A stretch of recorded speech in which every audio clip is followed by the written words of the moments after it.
ಪುತ್ತೂರು ತಾಲೂಕು ರಾಷ್ಟ್ರೀಯ ಹಬ್ಬಗಳ ಆಚರಣಾ ಸಮಿತಿ ಮತ್ತು ತಾಲೂಕು ಕುಲಾಲ ಸಮಾಜ ಸೇವಾ ಸಂಘದ ಸಂಯುಕ್ತ ಆಶ್ರಯದಲ್ಲಿ ಸಂತ ಕವಿ ಸರ್ವಜ್ಞ ಜಯಂತಿ ದಿನಾಚರಣೆಯು ತಾಲೂಕು ಕಚೇರಿ ಸಭಾಂಗಣದಲ್ಲಿ ನಡೆಯಿತು. ತಹಸೀಲ್ದಾರ್ ಮೋನಾ ರೋತ್ ದೀಪ ಪ್ರಜ್ವಲನ ಮಾಡಿ ಸಂತರ ತತ್ವ ಜೀವನ ಆದರ್ಶಗಳು ಪ್ರತಿಯೊಬ್ಬರಿಗೂ ದಾರಿದೀಪವಾಗಬೇಕು ಎಂದು ಹೇಳಿದರು.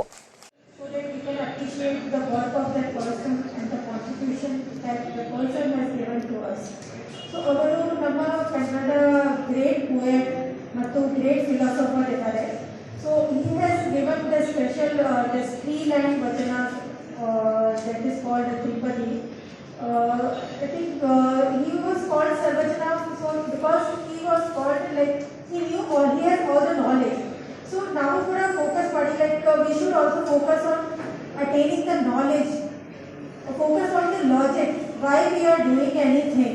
Not on the any superstitions kind of thing. We should focus on why we are doing any work in our life.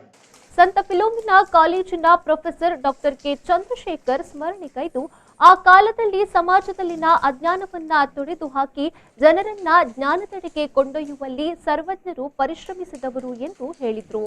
ಈ ಒಂದು ಪುಣ್ಯ ಭೂಮಿಯಲ್ಲಿ ಭಾರತದಲ್ಲಿ ಅದೆಷ್ಟೋ ಮಹಾನ್ ಪುರುಷರು ಸಮಾಜ ಪರಿವರ್ತಕರು ಆಗಿ ಹೋಗಿದ್ದಾರೆ.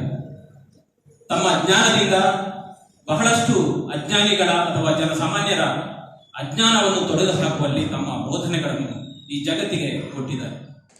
ವೇದಿಕೆಯಲ್ಲಿ ಕುಲಾಲ ಸಮಾಜ ಸೇವಾ ಸಂಘದ ಅಧ್ಯಕ್ಷ ಮಹೇಶ್ ಕೆ ಸವಣೂರು, ತಾಲೂಕ್ ಪಂಚಾಯತ್ ಕಾರ್ಯನಿರ್ವಹಣಾಧಿಕಾರಿ ನವೀನ್ ಭಂಡಾರಿ, ಉಪ ತಹಶೀಲ್ದಾರ್ ದಯಾನಂದ, ಚೈತ್ರ ಉಪಸ್ಥಿತರಿದ್ದರು.